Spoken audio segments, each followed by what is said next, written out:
परमेश्वर का वचन है, इसमें मेरा विश्वास है। ये परमेश्वर का वचन है, इसमें मेरा विश्वास है। ये परमेश्वर का वचन है, इसमें मेरा विश्वास है। आइए दो भाग अभी पढ़ते हैं, कुछ आयतें बाद में भी पढ़ेंगे। अभी दो भाग पढ़ते हैं। सबसे पहला भाग यशाया 43, यशाया 43, आइज़ाया 43, 18 और 19। यशाया 43, 18 और 19।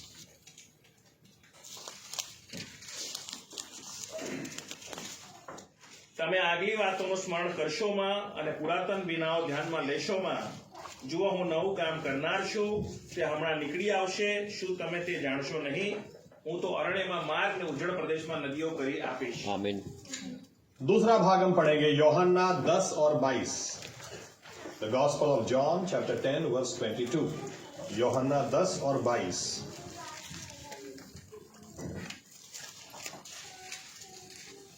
यरूशलेम में स्थापन पर्व मनाया जा रहा था और जाड़े की ऋतु थी। आइए प्रार्थना करें।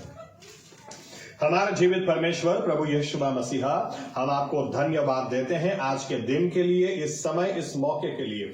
आपने प्रभु यीशु में अनुग्रह दिया कि आज प्रभु यीशु हम आपकी स्तुति आराधना करने के साथ साथ पूरे साल जो आपने हमारे जीवन में काम किए उसके लिए हम अपनी जबान से आपको धन्यवाद दे सकें। वो अनुग्रह के लिए आपको धन्यवाद देते हैं। लेकिन ये समय है जब आपका वचन हमारे सामने है। आप प्रभु यीशु, ये आपका वचन है। हमारी प्रार्थना है 2025 के लिए इस वचन के द्वारा आप हमसे बात करें, आप हमसे व्यवहार करें। पवित्र आत्मा को आप हम पर उंडेल दें और वचन की सच्चाई में आप हमें लेकर जाएं। और सारा आदर, सारा मान, सारी महिमा आप ही की हो। आपके हाथों में फिर से एक बार हम अपने जीवनों को दे देते हैं ताकि आप हमारी आंखों को खोलें, हमारे कानों को खोलें। आप हमें ज्ञान, बुद्धि, समझ और प्रकटीकरण की आत्मा दें ताकि प्रभु यीशु आपको हम नए सिरे से निहारें, नए सिरे से आपका स्पर्श पाएं और आपका वचन जो हेतु से, जो कारण से, योजना से आपने भेजा वो हमारे जीवन में पूरा हो, हमारे द्वारा पूरा हो। ये प्रार्थना प्रभु यीशु मसीहा के नाम से हम करते हैं। साथ में कहेंगे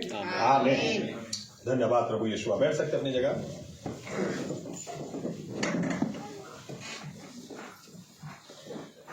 ज्यादातर जब भी नया साल होता है तो मैं आंकड़े के ऊपर कुछ बोलता हूं। बाइबल का जो आंकड़ा शास्त्र है, स्टैटिस्टिक्स है, उसके ऊपर कुछ बोलता हूं। अगर इब्रानी नया साल हम देखें तो उसके ऊपर कुछ बातें मैं बोल चुका, आज रिपीट करूंगा। 5785वां साल है हिब्रू कैलेंडर के हिसाब से, और 1 जनवरी ग्रेगोरियन कैलेंडर के हिसाब से 2025 में हम जाएंगे।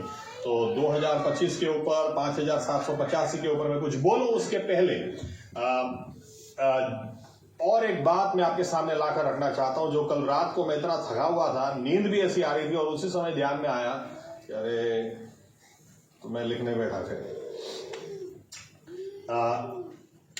इजरायली लोग काफी पर्वों को मनाते हैं।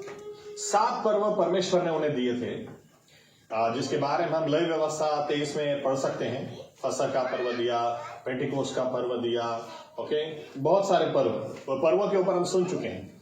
इसके बाद 8वां पर्व इन्होंने मनाना शुरू किया। इसके ऊपर शायद शॉर्ट टाइम में मैं बोलूंगा, फरवरी के आसपास शायद। पुरीम, एस्तर के द्वारा किस तरह से परमेश्वर ने इजरायलियों को या तो यहूदी प्रजा को बचाया, इसके ऊपर ये लोग 8वां पर्व मनाते हैं, पुरीम। लेकिन इसके साथ एक 9वां पर्व बाद में शुरू हुआ इन्होंने मनाना, जिसके बारे में लिखा है ये पर्व यीशु मसीह भी बनाते थे। जहां पर हमने यूहन्ना में पढ़ा 10 और 22, द डे ऑफ डेडिकेशन लिखा है, the day of dedication of the temple. मंदिर को पुनः स्थापित किया, उसकी क्या हिंदी में पढ़ा था आपने? यरूशलेम में स्थापन पर्व मनाया जा रहा था और स्थापन पर्व, ओके। ये मंदिर को जो स्थापन किया, फिर से खड़ा किया गया, ये पर्व जब मनाया जा रहा था, इसको हिब्रू में हनुका बोलते हैं। ये पर्व हनुका, ये 9वां पर्व है जो इजरायली लोग मनाते हैं। और ये पर्व अभी इस साल ये पर्व शुरू हुआ दिसंबर 25 शाम को और ये खत्म होगा जनवरी 2 को। इसलिए मैंने कहा थोड़ा टाइम सेंसिटिव है। अगर मैं दूसरे इतवार को आऊं तो ये पर्व निकल जाएगा, अभी ये चालू है। और ये पर्व क्या था या कैसे शुरू हुआ उसकी मैं आउटलाइन आपको देकर नए साल में क्या हो सकता है या क्या होने वाला है इसके बारे में आपसे मैं बात करूं। ये बात है, ओके चलो एक दो आयत और पढ़ते हैं। मत्ती 24 पढ़ते हैं, मत्ती 24 और 15। मत्ती 24 और 15, मैथ्यू 24 वर्स 15। इसलिए जब तुम उस उजाड़ने वाली घृणित वस्तुओं को, जिसकी चर्चा दानियल भविष्यवक्ता के द्वारा हुई थी, पवित्र स्थान में खड़ी हुई देखो, जो पढ़े वह समझे। ओके, अब दानियल ने कुछ कहा था, यीशु मसीह बोलते हैं। दानियल ने कब कहा था वो आप पढ़ सकते हैं या तो रेफरेंस के लिए नोट डाउन कर सकते हैं। दानियल 11 और 31 में दानियल ने कहा था ये एंटी क्राइस्ट के टाइम के लिए ख्रिस्त विरोधी, मसीही विरोधी जो आएगा उसकी एक निशानी वो क्या करेगा, परमेश्वर के मंदिर में जो पवित्र जगह यानी कि जो वेदी जहां पर बलिदान दिया जाता था उसी जगह पर द्रोणित करने वाली बात वो करेगा। ये जब किया जाएगा तो आप समझ लेना कि अंत का समय बहुत ही नजदीक है। ओके, या तो यीशु मसीह का आना बहुत ही करीब है। इजराइलियों के 7000 साल राज करने के समय की बात है। एनीवे, ये बात एक बार हो चुकी।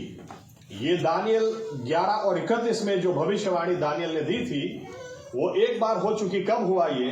अगर आप इतिहास स्टडी करोगे तो मलाखी का जो समय है और मत्ती का जो समय है, पुराने नियम नए नियम के बीच में 400 साल का समय है। इस 400 साल के समय में कुछ बातें हुई। अगर आप इनको जानना चाहते हैं तो आप पहला और दूसरा मक्काबी जरूर पढ़ें। पहला और दूसरा मक्काबी आपको रोमन कैथोलिक बाइबल में मिल जाएगा, अलग से भी आपको मिलेगा। ये बाइबल का एक भाग नहीं माना जाता, लेकिन या तो प्रोटेस्टेंट लोग नहीं मानते, लेकिन इतिहास उन 400 सालों में क्या हुआ वो अगर आप जानना चाहते हैं तो इतिहास जानने के लिए ये बहुत अच्छा है। वहां से आपको हनुका के बारे में जानने को मिलेगा और वहां से आपको ये इतिहास मिलेगा, स्पेशली दूसरे मक्काबी में, कि 167 बीसी 167 बीसी में उस समय ग्रीक लोगों का राज था, सेल्यूसिड एम्पायर, सेल्यूसिड डायनेस्टी, और उसका राजा था एंटियोकस। और उसने उस समय अचानक घोषणा कर दी। उसने क्या किया, वो मंदिर में गया 167 बीसी में। उस मंदिर में जाकर उसने, जहां परमेश्वर का मंदिर था वहां पर वो गया, जहां बलिदान दिया जाता था वहां पर उसने जाकर सूअर का बलिदान दिया, भूंड, पिग। ओके, बाइबल के हिसाब से वो अशुद्ध है, उसका बलिदान दिया। और उसका बलिदान देकर उसने कहा इसी जगह पर जियूस, जो ग्रीक लोगों का देवता है, जियूस की वेदी तुम खड़ी करो। और वहां से उसने घोषणा की कि पूरे मेरे साम्राज्य में, इजरायली लोग गुलाम थे उनके, पूरे मेरे साम्राज्य में जियूस के अलावा कोई भी किसी की आराधना करेगा उसको मार दिया जाएगा। यहां तक कि इतिहास हमको बताती है इतने खराब समय यहूदी लोगों के दिए थे। ये बच्चा पैदा होने के बाद जब 8वें दिन सुन्नत करने के लिए, खतना करने के लिए, उसको सरकमसाइज करने के लिए ले जाते थे, तो एंटियोकस राजा के फरमान के मुताबिक वो बच्चे को भी उधर ही मार दिया जाता था। कहा जाता था तुम सिर्फ और सिर्फ, तुम कोई अपने रीति रिवाजों को नहीं मानोगे, तुम सिर्फ और सिर्फ जो हमारे रीति रिवाज, जो हमने तुम्हें कहे वही तुम मानोगे। तुम अपनी पहचान भी छोड़ दोगे और सब कुछ छोड़ दोगे। और ये सब कहाँ हुआ? ये शुरू कहां से हुआ? दानियल ने भविष्यवाणी की थी कि मंदिर के अंदर द्रोणित वस्तु को जब खड़ा किया जाएगा तो अब यीशु मसीह जब यूं बोलते हैं, यीशु मसीह ये हो गया उसके समझो मान लो 200 साल के आसपास यीशु मसीह जब ये बात को दोहराते हैं, इसका मतलब कि हनुका जो है वो परछाई था, अब रियल में ऐसा कुछ होना बाकी है। आमीन। नहीं तो यीशु मसीह यूं बोलते जो हो चुका, दानियल ने कहा हो चुका, खत्म हो गई बात। लेकिन यीशु मसीह क्या बोलते हैं, जो हमने पढ़ा मत्ती 24 और 15 में, ऐसा होगा, दानियल ने जो बोला था होगा। तो हनुका में हुआ क्या? हनुका में ये हुआ, या तो ये पर्व इन्होंने मनाना क्यों शुरू किया? इतिहास हमको बताती है कि वहां पर याजक लोगों का समूह, क्योंकि मंदिर के अंदर ऐसा हुआ, तो मंदिर के अंदर ऐसा हुआ इसलिए बलवा हुआ। वहां पर बलवा किन्होंने खड़ा किया? याजक लोगों ने खड़ा किया। याजक था उस वक्त मत्तियास, उसका नाम था मत्तियास मकाबी। ओके, ये मकाबियों का रिवोल्ट है, इसलिए पुस्तक का नाम है पहला दूसरा मकाबी। मकाबी लोग कौन थे? ये यहूदी लोग थे, लेकिन यहूदी लोगों में से ये लेवी लोग थे, ये याजक लोग थे, और उसमें से ये परिवार था मकाबी। और इनका जो मेन व्यक्ति था मत्तियास मकाबी इसका नाम था, और इसका बेटा जूडास मकाबी, इसने लोगों को इकट्ठा किया और इसने बलवा कर दिया एंटियोकस राजा के सामने, सम्राट के सामने, कि हमारे मंदिर को तुम छुओगे, अगर हमारे मंदिर को तुम हाथ लगाओगे और यहां पर आकर यहोवा परमेश्वर की बजाय अगर तुम ज़्यूस को परमेश्वर घोषित करोगे तो ये हम नहीं चलने देंगे। और इतिहास बताती है यहां से बराबर लड़ाई हुई, और ये तो बहुत ही कम लोग थे, लेकिन आश्चर्य के बीच में इन्होंने ग्रीक लोगों को हरा दिया और वापस मंदिर का कब्जा किया। और जब मंदिर का कब्जा वापस किया तो इन्होंने मंदिर के शुद्धिकरण के लिए मंदिर को शुद्ध करो, सभी घृणित वस्तुएं इसमें से बाहर निकालो। इसके बीच में एक बड़ा चमत्कार हो गया। चमत्कार क्या हुआ?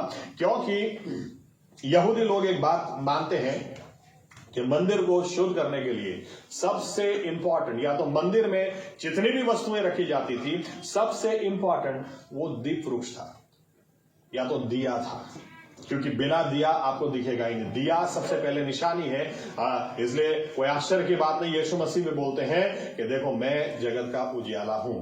आमीन। बाइबल हमको यूं बताती है कि परमेश्वर का वचन हमारे पैरों के लिए दिया समान और हमारे मार्ग के लिए उजियाला है। सबसे पहले वो हो तो हम चल सकते हैं, उजियाला हो तो चल सकते हैं, उजियाला हो तो बाकी की बातें हो सकती है। आमीन। इसलिए चमत्कार यहां पर यह हो गया, लड़ाई के बाद हालात ऐसे खड़े हो गए कि इनको मंदिर को शुद्ध करना था, लेकिन उसके लिए तेल चाहिए था, लेकिन इनके पास तेल नहीं था। लेकिन परमेश्वर ने ऐसा चमत्कार किया, बोलते हैं उस वक्त, कि एक दिया 8 दिन तक जलता ही रहा, उसका तेल खत्म ही नहीं होता था।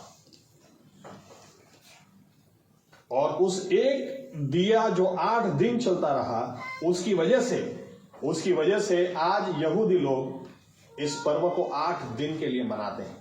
इसलिए 25 तारीख से शुरू होता है। हिब्रू में किस्लेव, जब पहली बार यह हुआ था तो दिसंबर 16 थी, लेकिन किस्लेव जो हिब्रू महीना है उसकी 15 तारीख से ये लोग शुरू करते हैं, और इस बार किस्लेव 15 वो 25 दिसंबर है। यहां से शुरू होकर जनवरी 2 8 दिन तक इस पर्व को मनाते हैं। इस पर्व को मनाने का ये इसकी वजह से इन्होंने मनोरा की 7, जो गुजराती में दीप वृक्ष, 7 दीवियां थी, लेकिन अभी अगर आप यहूदियों को देखोगे तो इनकी अभी 9 दीप वृक्ष हैं, 9 ब्रांचेस हैं। क्यों 9 ब्रांचेस है? क्योंकि 8 दिन के लिए ये लोग मनाते हैं, और एक के लिए ऐसा मानते हैं ये वो है जो 8 दिन तक बुझा ही नहीं, और जो बुझता नहीं वो दूसरों को जला सकता है। आमीन। तो इसलिए वहां से हर साल इन्होंने मनाना शुरू किया। इसको फेस्टिवल ऑफ लाइट्स भी बोलते हैं, इसको फेस्टिवल ऑफ डेडिकेशन बोलते हैं, क्योंकि ये मंदिर को डेडिकेट इन्होंने किया, लाइट से किया, इसलिए festival of lights, festival of dedication. इसको अंधेरे के ऊपर उजियाले की जीत भी बोला जाता है। और बाइबल हमको बताती है इस दिन यीशु मसीह भी मंदिर में गए। हनुका के दिन यीशु मसीह भी मंदिर में गए। लेकिन अभी मेरा कहने का मतलब कि अगर ये बातें हो चुकी तो यीशु मसीह बोलते हैं कि अभी तो होगा। तो यहां से हमको कुछ सीख मिलती है, परछाई में से कुछ सीख मिलती है जो हम आगे देखना चाहते हैं। आमीन। अब यहां पर मैं रुककर आंकड़े के ऊपर आकर फिर आपको दोनों कनेक्ट करके देता हूं। सबसे पहली बात मैंने यहां ये जो कहा यहीं से शुरू करूं। इब्रानी जो कैलेंडर है 5785वां साल शुरू हो चुका है। 5000 अक्टूबर में शुरू हो गया, अक्टूबर 2 के आसपास, अक्टूबर 2 को ही शुरू हो गया। 5785, 5 वो अनुग्रह का आंकड़ा है, और 7 वो संपूर्णता का आंकड़ा है, 8 नई शुरुआत का आंकड़ा है। इसलिए मैंने आपसे कहा था, और यहां पर इस साल में 2 5 है, 2 पंजे हैं, यानी इसका मतलब यह होता है कि परमेश्वर हमको संपूर्ण नई शुरुआत दुगने अनुग्रह के साथ वो देगा। आमीन आमीन। और दूसरी बात मैंने ये भी आपसे शेयर करी थी कि जो पीछे का 10 का है, 80 का दशक है, 80 का दशक, इसके लिए शायद मैंने एक बार, अब कौन से चर्च में गलती की मुझे नहीं पता, लेकिन किसी जगह मैंने गलती कर दी, मैंने शायद दालित बोल दिया था। ये दालित नहीं है, गिमेल है। दालित तो दरवाजा होता है, ओके। ये पे है, गिमेल भी नहीं, पे है, पे है। इसके निशान है पे, पे जो हिब्रू अक्षर है उसका आंकड़ा 80 होता है, और पे उसका निशान है मुंह, उसका पिक्चर है मुंह। यानी मैंने इस तरह से भी आपको बोला था, अगर आपके मुंह का सही इस्तेमाल करोगे, हमारा मुंह का सही इस्तेमाल करना या सीखना हमको बहुत जरूरी है, क्योंकि हमारा मुंह ये हमारी लड़ाई का हथियार है। आमीन। ये मुंह, हम लड़ाई करते हैं तो लड़ाई हमेशा मुंह से पहले शुरू होती है। आमीन। गोलियात और दाऊद भी बाद में लड़ाई किए, पहले मुंह से शुरू किया।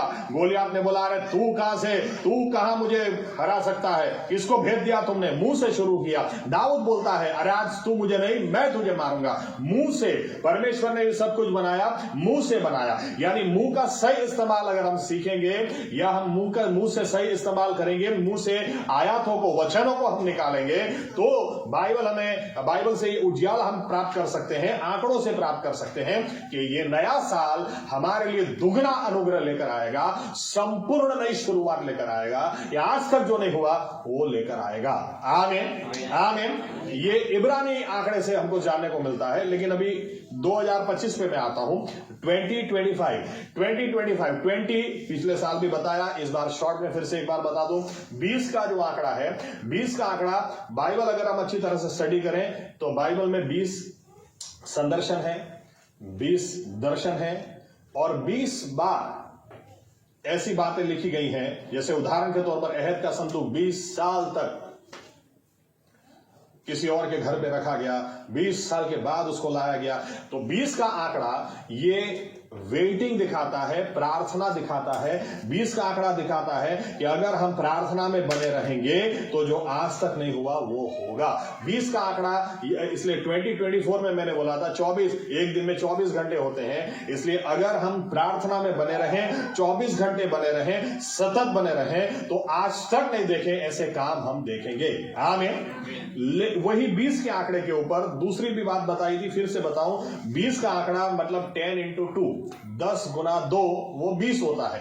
10 वो है, वो परफेक्ट ऑर्डर की शुरुआत है, और 2 का आंकड़ा वो गवाही है। अगर आप बाइबल में वंशावली स्टडी करोगे तो हर 10वीं वंशावली में कुछ नया शुरू होगा, कुछ नया ऑर्डर होगा। अगर आप इब्राहिम से, आप आदम से शुरू करोगे तो 10वां नूह होगा।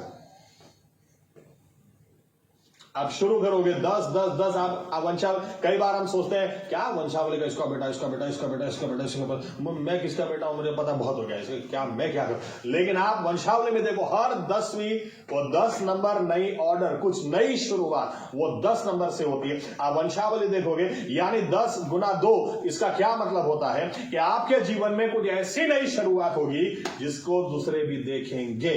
2 का आंकड़ा वो गवाही का आंकड़ा होता है, और जब गवाहियां खड़ी होती है तो दूसरे भी देखते हैं। आमीन आमीन। 25, 20 और 25, 25 का जो आंकड़ा है, 25 का आंकड़ा ये हमको प्रीतेश के लिए और हम सभी के लिए, प्रीतेश ने कहा गवाही में आशा रखता हूं कि इस साल कुछ अच्छा हो, 25 में कुछ अच्छा हो। 25 का आंकड़ा क्या दर्शाता है? अगर अभी तक हिम्मत नहीं हारी तो मत हारना। क्यों? क्योंकि अगर परमेश्वर ने वचन दिया वो पूरा करेगा। इब्राहिम को 75 साल की उम्र में वचन दिया, एग्जैक्टली 25 साल के बाद वो पूरा किया। आमीन। 25 वो 5 गुना 5 होता है, यानी ग्रेस फॉर ग्रेस, यानी परमेश्वर अगर 5785 में 2 बार 2 पंजे आते हैं तो 25 में भी 5 गुना 5 2 पंजे हैं। ओके, इसलिए परमेश्वर यूं बोलना चाहता है, अगर अभी तक हिम्मत नहीं हारी तो अभी हारना भी मत, अगर अभी तक नहीं छोड़ा तो अभी छोड़ना भी मत, अगर अभी तक पकड़े रखा तो और 1 साल पकड़ के रखो, और 1 साल पकड़ के रखो। जो आज तक नहीं हुआ, जो वचन वचन मैंने तुम्हें दिए। अगर आपको प्रश्न है कि प्रभु यीशु आपने मुझे ये कहा था लेकिन नहीं हुआ, आपने बहुत वर्षों निकल गए, बहुत समय निकल दिया, तो 25 का आंकड़ा बताता है कि जो आज तक नहीं हुआ है बस और थोड़ा सा पकड़ के रखो और ये रात जाएगी, सुबह आएगी, इस रात की सुबह होगी और जो रोए हैं, गिड़गिड़ाए हैं, उनके लिए हर्ष के दिन आएंगे। 25 का आंकड़ा दिखाता है अभी तक नहीं छोड़ा तो अभी छोड़ना भी मत। आमीन आमीन आमीन आमीन। यानी इसका मतलब अभी इसको मैं हनुका के साथ जोड़ता हूं। हनुका जब हमला किया, देखो पूरे देश में आप कहीं भी वेदी बना सकते थे, कहीं भी आप हमला कर सकते थे, लेकिन शैतान अच्छी तरह से जानता है अंतियोकस राजा गया कहां पे, सम्राट गया कहां, और कहीं नहीं गया, सीधा मंदिर में ही गया और मंदिर में भी वेदी के पास ही गया। याद रखना इसका सिंपल मतलब है शैतान, वेदी वहीं से हमारा उद्धार है, वहीं से हमारी परमेश्वर के साथ संगति है, वहां पर हिला दिया तो आगे सब कुछ हिल जाएगा। यानी शैतान जानता है कि उसको हमला कहां पर करना है, वो कहां पर हमला करेगा, वो आपकी आत्मिक, आपकी स्पिरिचुअल लाइफ पर हमला करेगा, आपकी बाइबल रीडिंग, आपकी प्रार्थना के ऊपर, ताकि तुम पूरा समय दूसरे को दे दो, दूसरे को ईश्वर बना लो, दूसरे के पीछे ज्यादा तुम जाओ, लेकिन अपने परमेश्वर को समय नहीं दो। लेकिन हमें भी हनुका, ओके चलो और एक स्टेप आगे बढ़ते हैं। हनुका जो राजा ने यहीं पर, सम्राट ने यहीं पर ज़्यूस को परमेश्वर घोषित किया, यहीं पर उसने कहा कि मैं जो कहूंगा ज़्यूस की आराधना करो, ज़्यूस की लिए तुम बलिदान चढ़ाओ। लेकिन हनुका को याद दिलाता है इस पूरी परिस्थिति को उल्टा किसने किया। ये उल्टा करने वाले यहूदी या तो इजराइल के सामान्य प्रजा नहीं थी, बलवा खड़ा करने वाले कौन थे? बलवा खड़ा करने वाले लोग ये याजक लोग थे। ये याजकों ने बलवा किया। यानी कि बाइबल हमको क्या बताती है, हम लोग सामान्य लोग नहीं हैं, हम परमेश्वर के याजक लोग हैं। आमीन। यानी याजक हैं कि वो लोग जो कहेंगे ये नहीं चलेगा, अरे ज़्यूस नहीं, मेरा परमेश्वर ही जिंदा परमेश्वर है, इसके लिए हम स्टैंड लेंगे, इसके लिए हम लड़ाई करेंगे, इसके लिए हम उपवास करेंगे, इसके लिए प्रार्थना करेंगे। क्योंकि अगर अभी तक लगता है कि रात हावी हो गई, तो 2025 हमको याद दिलाता है अगर याजक लोग खड़े होंगे, अगर बिलीवर्स लोग खड़े होंगे, तो जो अभी तक नहीं हुआ वो इस साल जरूर होगा। हालेलुया, वो जरूर होगा। हो सकता है इब्राहिम के मजाक भी लोगों ने उड़ाई होगी, अरे कहा गया भाई, तू तो बोल रहा था कि परमेश्वर तुझे बच्चा देगा, छोड़ के तू चला गया, लेकिन बच्चा तो आज तक नहीं दिया। 12 साल हो गए, 15 साल हो गए, 18 साल हो गए, 20 साल हो गए, लेकिन 25 का आंकड़ा दिखाता है। हो सकता है हमने भी लोगों के आगे कुछ बड़ी बड़ी बातें की है, हो सकता है आज हमको भी शायद नजर छुपाकर भागने की इच्छा होती है, वो पूछ लेंगे कहीं तो क्या जवाब दूंगा, लेकिन 25 का आंकड़ा दिखाता है अगर अभी तक पकड़े रखा तो थोड़ा और पकड़े रखो। याजक लोगों का काम है, याजक लोग ही विरोध करेंगे, याजक लोग जब नहीं चलाएंगे तो 8 दिन तक एक दिया भी जलता रहेगा, ऐसा चमत्कार होगा। Hallelujah, hallelujah. और परमेश्वर वहां पर तुमको विजय देगा, क्योंकि इतिहास में जितनी बार लड़ाइयां हुई, ये पहली लड़ाई ऐसी थी, हनुका इसलिए लोग मनाते, ये पहली लड़ाई ऐसी थी जो याजक लोगों ने की थी, क्योंकि अभी तक लड़ाई करने के लिए यहूदा का कुल जाता था, दूसरे कुल जाते थे, याजक लोग कभी लड़ाई करने नहीं जाते थे। लेकिन पहली बार ऐसा हुआ क्योंकि मंदिर पर बात आ गई, याजक लोगों ने भलवा खड़ा किया, और जब याजक लोगों ने लड़ाई की और याजक लोगों ने जब उसी मंदिर को रीडेडिकेट किया, परमेश्वर ने 8 दिन तक एक दिए को बुझने नहीं दिया, तेल कम नहीं होने दिया। मेरा कहने का मतलब यह है, नया साल हमको याद दिलाता है कि हम याजक लोग हैं। अगर हमको पता है कि कितना कुछ हमारा लूट गया, कितना कुछ हमारा बर्बाद हो गया, कितनी आशीषें हमारी चली गई, तो बाइबल हमको आज उत्साह देती, प्रोत्साहन देती। हनुका हमको यह बताता है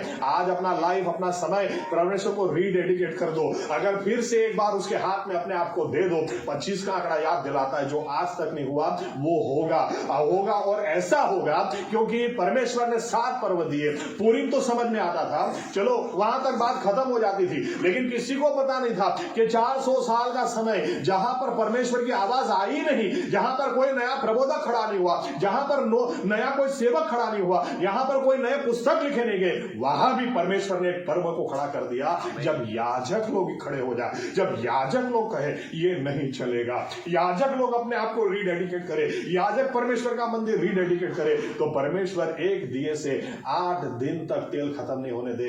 ऐसा इतना बड़ा चमत्कार परमेश्वर ने किया कि, और ये सुलेमान का मंदिर भी नहीं था, ये तो बहुत ही नॉर्मल मंदिर था, क्योंकि सुलेमान का मंदिर तो नबूखदनेस्सर तोड़ चुका था, खत्म कर चुका था। बाद में ये मंदिर खड़ा किया गया था, बहुत ही सिंपल और नॉर्मल मंदिर था। लेकिन इस मंदिर में भी अगर परमेश्वर ने चमत्कार किया, तो आपको क्या लगता है, हमारा शरीर जो परमेश्वर का मंदिर है, अगर इस नए साल में हम अपने आप को रीडेडिकेट कर कि प्रभु मैं ये रहा, जो भी मुझसे गलती हो गई मुझे माफ कर दे, मुझे क्षमा कर दे, लेकिन मैं ये रहा प्रभु, ये रहा, तेरे अलावा दूसरा कोई परमेश्वर नहीं है, मैं खड़ा रहूंगा, तुमने वचन दिया मैं डट कर खड़ा रहूंगा, तुमने कहा ये होगा तो मैं उसको पकड़ के खड़ा रहूंगा। 25 का आंकड़ा मुझे याद दिलाता है, जो आज तक नहीं हुआ, परमेश्वर डबल अनुग्रह के साथ मुझे नई शुरुआत देगा। मगर मैं और ऐसा काम करेगा, हनुका में ऐसा काम हुआ, बाइबल इतिहास बताती है कि लोगों ने देखा, ऐसा नहीं था कोई एक व्यक्ति आकर बोलता है कि ये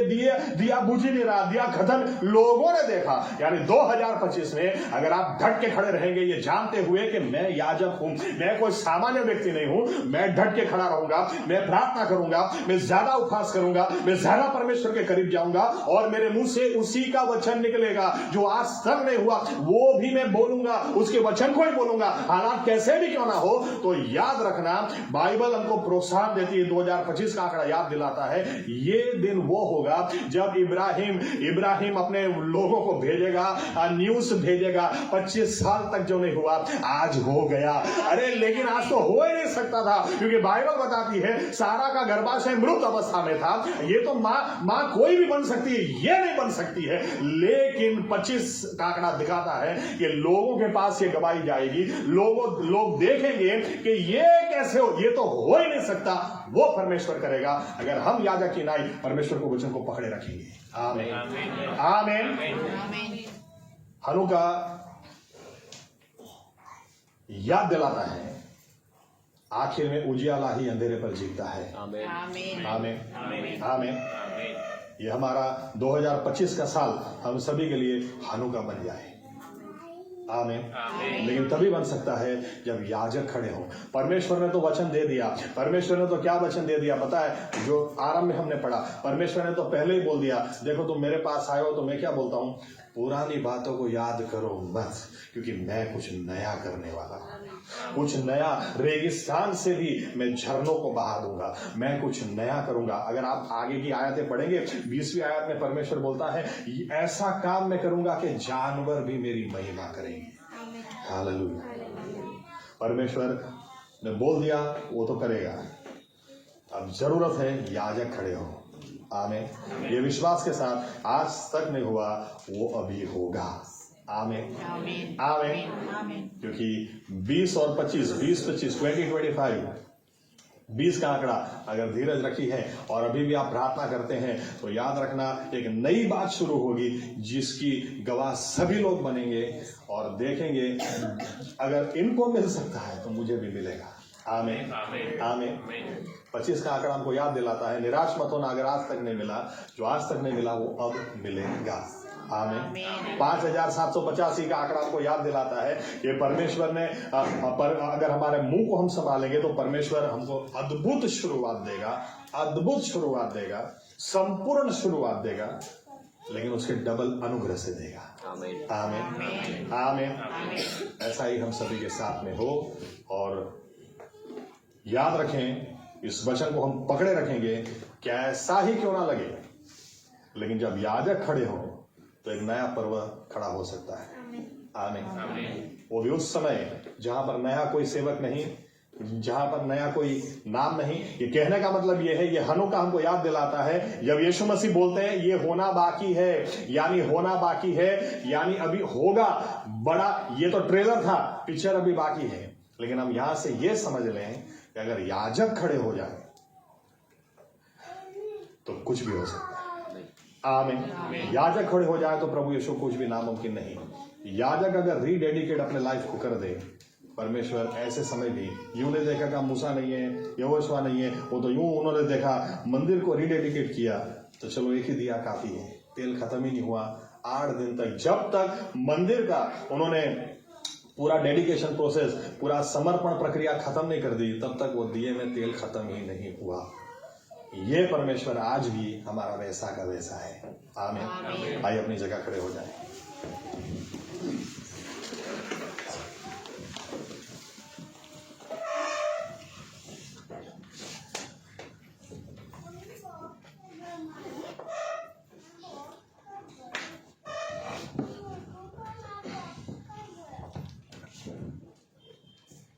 धन्यवाद प्रभु यीशु मसीह, धन्यवाद धन्यवाद धन्यवाद धन्यवाद प्रभु यीशु मसीह, धन्यवाद। Thank you my Lord my God, धन्यवाद प्रभु यीशु मसीह, धन्यवाद। हमारे जीवित परमेश्वर प्रभु यीशु मसीहा, हम धन्यवाद देते हैं 2024 के लिए, धन्यवाद देते हैं 2024 में आपने हमको संभाला, आपने हमारी रखवाली करी, आपने प्रभु यीशु हमारी जरूरियातों को पूरा किया, बीमार पड़े चंगाई आपने दी, गिर गए आपने उठाया, रोए आपने आंसू पोंछे, आपने हमको कभी छोड़ा नहीं, हमको कभी त्यागा नहीं। प्रभु यीशु हम धन्यवाद देते हैं जो कुछ आपने 2024 में हमारे लिए किया, और 2025 में प्रभु यीशु जब हम कदम रखने वाले हैं, हम आपको धन्यवाद देते हैं, क्योंकि 2025 के लिए जो वचन आपने भेजा है प्रभु यीशु, भजन संहिता 107 और 20 में आपका वचन कहता है, वो अपने वचन को भेजकर दुर्दशा में से लोगों को बाहर निकालता है, वो अपने वचन को भेजकर चंगा करता है। आज प्रभु यीशु हमारी जो भी अलग अलग जरूरियातें, जो भी अलग अलग प्रश्न, जो भी अलग अलग बोझ, जो भी अलग अलग चिंता, आपने आपका वचन भेज दिया है, हम आपको धन्यवाद देते हैं। धन्यवाद प्रभु यीशु मसीह, आपके वचनों के लिए धन्यवाद, धन्यवाद प्रभु यीशु। आपने कह दिया पुरानी बातों को याद मत करो, क्योंकि मैं कुछ नया करने वाला हूं। तो हम भी निर्णय लेते हैं प्रभु यीशु, मुंह से आपके वचन को हम घोषित करेंगे, बार बार हमारे मुंह से आपके वचन को हम बोलेंगे, और जब आपके वचन को हम बोलेंगे, जो 24 साल तक नहीं हुआ वो 25वें साल में हुआ, जो आज तक नहीं हुआ वो अब होगा। 24 साल तक वो अब्राहम था, लेकिन 99 साल के बाद वो अब्राहम हो गया। 89 साल तक वो सारा थी, लेकिन उसके बाद वो सारा हो गई।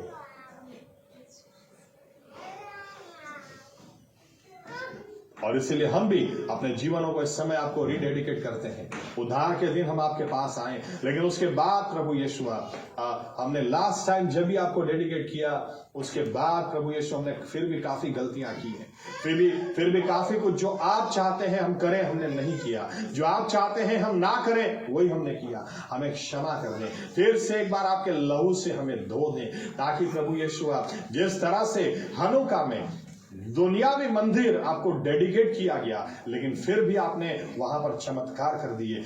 ये शरीर जो आपका मंदिर है, हम आपको रीडेडिकेट करते हैं। आप नया साल चमत्कारों से भर दे प्रभु यीशु। हमें जो करना है हम करें, ताकि जो आप कर सकते हैं वो आप करें, और 2025 बहुत स्पेशल हम सभी के लिए हो जाए। आपकी ऐसी योजना है, इसलिए आपको धन्यवाद देते हुए ये प्रार्थना प्रभु यीशु मसीहा के नाम से हम करते हैं। साथ में कहेंगे आमीन। ओ आकाश माना तुम्हारा बाप, तुम्हारा नाम पवित्र मनाओ, तुम्हारे राज्य आओ, જેમ આકાશમાં તેમાં પૃથ્વી પર તમારી ઈચ્છા પૂરી થાય। દિવસની અમારી રોટલી આજ તમે અમને આપો, અને જેમ અમે અમારા ઋણોને માફ કર્યા છે, એમ તમે અમારા ઋણો અમને માફ કરો। અમને પરીક્ષામાં ન લાવો, પણ બુરાઈથી અમારો છૂટકો કરો, કેમ કે રાજ્ય તથા પરાક્રમ તથા મહિમા સર્વકાળ સુધી અમારા છે। આમીન। હવે આપણા તારનાર પ્રભુ યેશુવા મસીહા કે જેઓ 2024 પળ પળ આપણી સાથે પાસે રહ્યા, તેમની કૃપા 2025 પણ આપણા આત્માઓની કાળજી હમણાંથી અને નથી પણ આગળ સદા સર્વકાળ સુધી રાખશે। આમીન। ધન્યવાદ પ્રભુ યેશુ, ધન્યવાદ। ઓકે, જય સંગીત।